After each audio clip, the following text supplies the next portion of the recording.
Hi, Nero Thambi Pillay here from Investment Rise.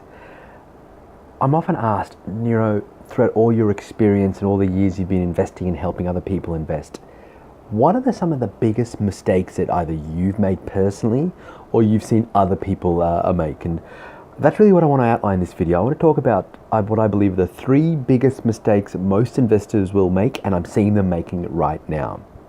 So number one, it's investing based on emotion rather than facts.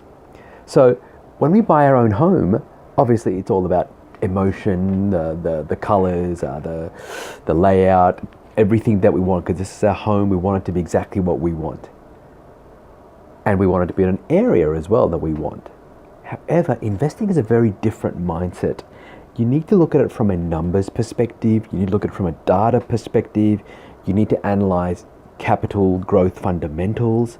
I mean, essentially the property itself, it's almost irrelevant. And what I mean by that is if you identify the right area based on the data, the vacancy rates, the infrastructure in investment, ultimately whether you buy 37 Smith Street or 39 Paul Street, for example, it's not going to make a lot of difference, because if you target the right area, the area will do well, and so your property will do well as well. So definitely focus on facts. Think like an investor, not as if you're buying your own home, because chances are you'll never live in the property that you buy from an investment perspective. So first mistake, buying on emotion rather than facts. Number two, I would say, would be failing to consider vacancy rates. And I see this time and time again. People say, oh look, it's a great area to invest in. There's so much infrastructure going in, and so many people are telling me that they invested there, and that's why I need to invest there as well. And for me, that's almost an immediate red flag, because one of the things I'm looking for is if an area has all that infrastructure investment there, and if people are moving into the area, well then if they're continuing to build lots and lots of property, well the vacancy rate should still stay pretty low, because that means that they're not able to keep up with demand, and that's what I want.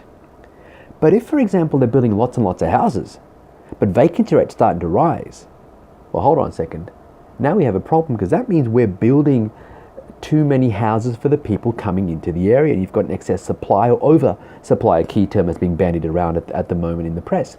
So, for example, Rouse Hill in sort of the northwest of Sydney has a vacancy rate of 6%. In fact, I think it's a bit higher than that. Now, they're still building up there. So for me, immediately that's a red flag to go, whoa, if I was looking to invest in the northwest of Sydney, if I was, the moment I see that vacancy rate being that high and they're still building, I'm immediately putting the brakes on and looking elsewhere. So don't forget to consider the vacancy rate. Don't get swept up in the emotion or the fact that everyone else is buying there, or everyone else, so much building is happening and infrastructure is going on. Because if you can't get your property rented, doesn't matter if the world's best property, it's really going to hurt you from a cash flow and financial perspective. And then we come to mistake number three. And I think this is the biggest one of all, and I've even spoken about it at times in my other videos, is buying in an area where the capital growth has already happened rather than where it's expected to happen. You see, because when you buy in an area, you get the capital growth that's going to happen. You get the future capital growth.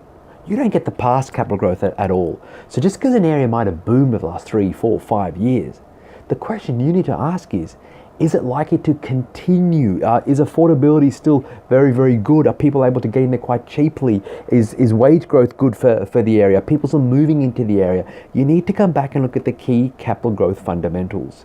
Don't just say, oh, that area's boomed, everyone's bought there, I know people have made money there, I'm gonna go and buy there right now, because chances are you've missed the boat. And why it's I would say the most painful mistake is because it could be in a really good area, but you're just buying at the wrong time. Sure, you might say, but Nero, property investing is a long-term game. Yeah, I get that. But what you don't want to be is like the poor investors who bought in Sydney in 2005 and got next to zero growth for 6, 7 years until 2012 and afterwards.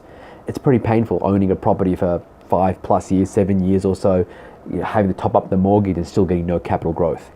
That hurts, and that's not the experience that you want.